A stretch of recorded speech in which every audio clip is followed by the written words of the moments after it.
آپ کو پھر 11 سے لے کے 1 بجے تک کچھ نہیں کرنا، آپ ریسٹ کریں، اور کھانا کھانے کے بعد اس کے بعد 1 بجے پھر آپ کا پروگرام شروع ہوتا ہے، پھر آپ بیٹھ جاتے ہیں 1 بجے سے لے کے ہر 1 گھنٹے کے بعد پھر 10-10 منٹ کا بریک ہوتا ہے، and then 5 o'clock you get tea break. اس ٹی بریک میں جب آپ پہلی دفعہ وپاشنا کرنے جاتے ہیں تو آپ کو ایک فروٹس ہلکے سے ملتے ہیں اور چائے یا کوئی ڈرنک ملتی ہے، اور پھر اس کے بعد پھر آدھا گھنٹے کا بریک ہوتا ہے، تو 6 بجے دوبارہ آپ پھر وپاشنا شروع کرتے ہیں 1 گھنٹے کے لیے. 7 بجے ڈسکورس ہوتا ہے، لیکچر ہوتا ہے 1 گھنٹے کا گوئنکا جی کا، جو ہماری ویب سائٹ پہ دیکھ بھی سکتے ہیں. اور اس لیکچر کو سنتے ہیں تو آپ کو سمجھ میں آنا شروع ہوتا ہے کہ یہ ہو کیا ہے اور کیوں کر رہے ہیں. اور وہ لیکچر ایک مزیدار لیکچر ہے، گوئنکا جی کا انداز بھی بڑا مزیدار ہے، کامیڈین قسم کا ہے، وہ بہت سخت بھی ہیں اور بہت نرم بھی ہیں ایٹ دا سیم ٹائم. خیر وہ ڈسکورس ہوتا ہے، ڈسکورس کے بعد یعنی لیکچر ہوتا ہے، اس کے بعد آدھا سے پونا گھنٹے کے لیے آپ پھر آنا پانا کرتے ہیں، اور 9 بجے آپ کی 8:45 بجے آپ کی چھٹی ہو جاتی ہے. 9 بجے سے 9:30 بجے تک ٹیچر اویلیبل ہوتا ہے، وہ اسسٹنٹ ٹیچر جس سے آپ سوال جواب کر سکتے ہیں، آپ اس سے بات کر سکتے ہیں، اور کسی سے بات نہیں کر سکتے. کوئی مسئلہ ہو، کوئی چیز کمی ہو، کوئی سوال ہو، کوئی ڈیفیکلٹی ہو، آپ ٹیچر سے پوچھ سکتے ہیں. اس طرح سے آپ کو دن ختم ہو جاتا ہے. تو سب سے پیاری بات مجھے اس میں لگتی ہے کہ کوئی بات نہیں کر رہا، گھنٹی پہ چل رہے ہوتے سارے بندروں کی طرح. گھنٹی بجتی ہے، پھر اگلا کام، پھر گھنٹی بجتی ہے، اور سب اپنے مرضی سے کرتے، سب ایگزیکٹلی سب چیز سیم کر رہے ہوتے. کوئی تنگ نہیں کر رہا ہوتا، کوئی کسی کو ڈسٹرب نہیں کر رہا ہوتا، ایک دوسرے کی طرف دیکھتے بھی نہیں، نیچے دیکھ کے چلتے ہیں کہ کوئی تکلیف میں نہ ہو. رک جاتے ہیں لوگ کیونکہ بات نہیں کر سکتے تو رسپیکٹ دیتے ہیں، دوسرے کو جگہ دیتے ہیں، دوسرے کو پہلے جانے دیتے ہیں. دوسرا پھر جب آپ کھانا ملتا ہے تو کھانا ملنے کے بعد آپ کو برتن اپنے خود دھونے ہوتے ہیں. برتن آپ خود دھوتے ہیں، تو امیر غریب کوئی بھی ہو وہ برتن دھوتا ہے، وہی کھانا کھاتا ہے، وہی غذا سب کو مل رہی ہوتی ہے. کوئی بہت فونفا کھانا نہیں ہوتا، سمپل سا کھانا ہوتا ہے. تو آپ کو امیری غریبی کا جو مزاج ہے وہ بالکل الگ ہو جاتا ہے. پھر اس کے بعد جو گھنٹی والا سسٹم ہے، اگین مجھے تو بہت پسند ہے کہ بھئی ہم ٹائم پہ پنکچولی اٹھ رہے ہیں، صبح 4 بجے اٹھ رہے ہیں، رات کو 9:30 بجے سو جاتے ہیں، پھر صبح اٹھ جاتے ہیں اینڈ غسل کرتے ہیں. مطلب بہت ہی ریلیکسنگ انوائرمنٹ ہوتا ہے. اس سے حاصل مجھے کیا ہوا، پہلی دفعہ جب میں نے کورس کیا تو مجھے ایک چیز حاصل ہوئی، وہ یہ حاصل ہوئی جو مجھے شعوری طور پہ حاصل ہوئی، وہ یہ کہ اگر میں 1 گھنٹہ ٹک کر بیٹھ بھی نہیں سکتا ہوں اور اپنے دماغ کو شٹ ڈاؤن نہیں کر سکتا ہوں، جو کہ آپ آنا پانا کی ویڈیو سے دیکھ لیں گے، تو اور میں فوکس نہیں کر سکتا ہوں، تو شاید میں دنیا کا کوئی بھی کام نہیں کر سکتا. اور یہ میں اپنے لیے نہیں، سب کے لیے سمجھتا ہوں کہ امپورٹنٹ ہے، کہ یہ اتنی امپورٹنٹ اسکل ہے کہ ہمارے اسکولوں میں نہیں سکھائی جا رہی، کہ ہم نے اپنے دماغ کو فوکس کیسے کرنا ہے، ہم نے اپنے دماغ کو کانسنٹریٹ کیسے کرنا ہے کہ اس کام پہ ہم فوکس کر سکیں. کانسنٹریٹ کے ساتھ صحیح طرح سے کیسے کریں گے جب ہم ایک کام کو بے دلی سے کریں گے، کیونکہ ہمارا دماغ کہیں اور ہے، ہم حاضر کہیں اور ہیں، تو ہم کس طرح سے اچھا کر سکتے ہیں؟ میرے خیال میں تو نہیں کر سکتے. تو اس لیے یہ سب سے امپورٹنٹ چیز، تو دنیا کو اچھا بنانے کے لیے بھی اور آخرت کو بھی اچھا بنانے کے لیے بھی سب سے امپورٹنٹ ہے نا کہ دماغ کو اپنے کنٹرول میں لے کر، دماغ کنٹرول میں آ جائے گا تو پھر سب کچھ ٹھیک ہونا شروع ہو جائے گا. مثال کے طور پہ ہم غلط کام ہمارے سامنے نظر آ رہے ہیں، ہم غلط کام نہیں کریں گے. ہمیں کھانا زیادہ نظر آ رہا ہے، ہمارے حضور صلی اللہ علیہ وسلم نے فرمایا ہے کہ کھانا جو ہے پیٹ بھر کے نہیں کھانا چاہیے، ہم ٹھوستے چلے جاتے ہیں، ہم بچاتے چلے جاتے ہیں. کھانا آپ اگر شادیوں میں دیکھیں یا گھروں میں بھی دیکھیں یا کہیں بفے میں چلے جائیں تو لوگ زیادہ نکالتے ہیں. کیوں زیادہ نکالتے ہیں؟ تو ہمیں اپنے کنٹرول ملنا شروع ہوتا ہے، ہمیں بد کلامی نہیں کرتے، ہم کسی سے ہر چیز میں غصہ ہے، غصے پہ کنٹرول کس طرح آئے گا؟ لوگ کہتے ہیں کہ ہم موٹے ہیں اس لیے کہ ہمیں اپنے کھانے پہ کنٹرول نہیں ہے، ہم غصہ اس لیے کرتے ہیں کہ ہمیں کنٹرول نہیں.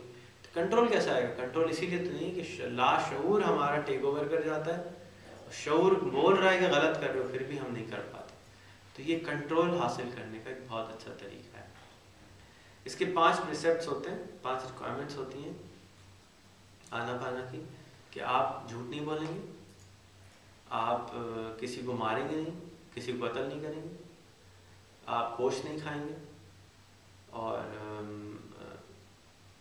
اس کے علاوہ دو اور ہوتی ہیں مجھے ذہن میں نہیں آ رہی اس کو کیا کریں. ذرا وپاشنا 5 پریسیپٹ لکھ کے سرچ کر لیں. مسعود اکبر کو بلا لیں.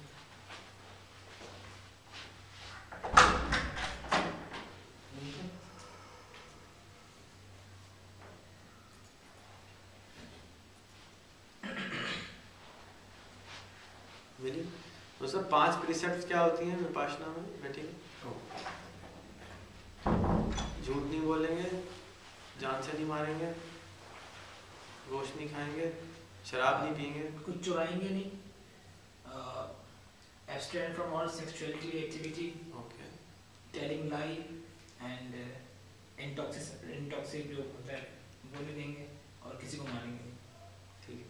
تو 5 جو پریسیپٹس ہیں وہ یہ ہوتے ہیں کہ نمبر 1 آپ شراب نہیں پئیں گے، نمبر 1 کسی کو جان سے نہیں ماریں گے، نمبر 3 کوئی کسی بھی قسم کے سیکچوئل مس کنڈکٹ میں نہیں انوالو ہوں گے، نمبر 4 جھوٹ نہیں بولیں گے، اور نمبر 5 چرائیں گے نہیں، اور نمبر 5 کہ کچھ چورائیں گے نہیں. یہ 5 ریکوائرمنٹ ہوتی ہیں آپ کو اس کو کرنے کی. میں سمجھتا ہوں سبھی مذاہب کے اندر یہ چیز ہوتی ہے، اور یہ مذہب تو نہیں ہے، اچھا انسان کی اندر بھی یہ سب چیز ہوتی ہے، تو اس میں کوئی ایسی بات نہیں ہے. جو لوگ دوسری دفعہ جاتے ہیں جیسے میں گیا تھا، تو دوسری دفعہ جانے والے کے اندر 3 اور ایکسٹرا چیزیں ہوتی ہیں. وہ 3 کیا ہوتی ہیں؟ 8 والی ہوگی نا. eating after midday, to abstain from eating after midday, to abstain from sensual entertainment and bodily decorations, and number 3 to abstain from using high or luxurious beds. Second والا سمجھ نہیں آیا. sensual entertainment and bodily decoration, کچھ اپنے آپ کو تنظیم و آرائش اپنے جسم کی یا اس طرح سے نہیں کریں گے. جو دوسری دفعہ جاتے ہیں ان کو 3 اور پریسیپٹس ہوتے ہیں. وہ یہ کہ ایک تو آپ اونچے بستر پہ نہیں سوئیں گے، نرم بستر پہ نہیں سوئیں گے، زمین پہ سونا ہوگا. دوسرا یہ کہ کوئی اور پرسنل سینچوالٹی میں بھی اپنے آپ کو انوالو نہیں کریں گے.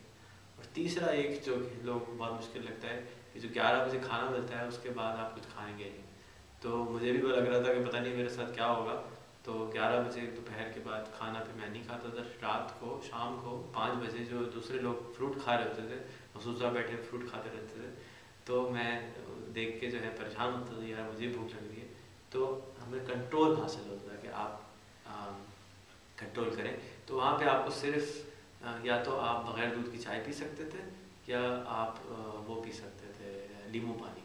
تو یہ ایکسٹرا پریسیپٹ ہوتے ہیں 3 سے دوسری دفعہ جانے والے. اور پھر لوگ اس کے اندر جب جاتے رہتے ہیں تو ان کو پتہ چلتا ہے کہ یار ابھی تو ہماری ابتدا ہوئی ہے. اینڈ میں یہ سمجھتا ہوں کہ 3-4 دفعہ جائے بغیر آپ کو اس میں سمجھ میں بھی نہیں آئے گا یہ کہ آپ کو کیا، کیونکہ ہر دفعہ آپ کو کوئی نئی ریولیشن ہوتی ہے.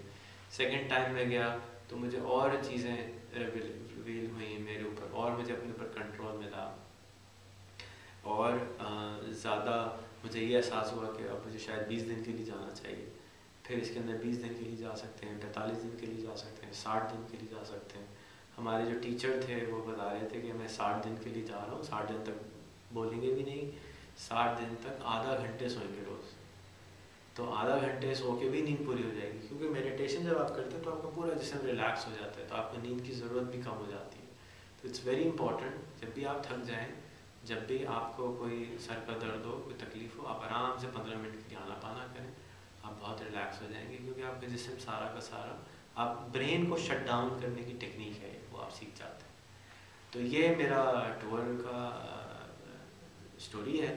اور چپ سادھنا کے نام سے اس کے اوپر ایک اردو میں بھی کتاب اویلیبل ہے جو کہ ہمارے جاننے والے ہیں انہوں نے لکھی ہے، مسلمان ہیں انہوں نے لکھی ہے. اور اس کے علاوہ آرٹ آف لیونگ کے نام سے گوئنکا جی کی کتاب ہے جو کہ آپ پڑھ سکتے ہیں، اور وپاشنا کے اوپر بھی کتابیں اویلیبل ہیں. یہ سارا کچھ آپ dhamma.org پہ بھی دیکھ سکتے ہیں. بہت بہت شکریہ. اللہ حافظ.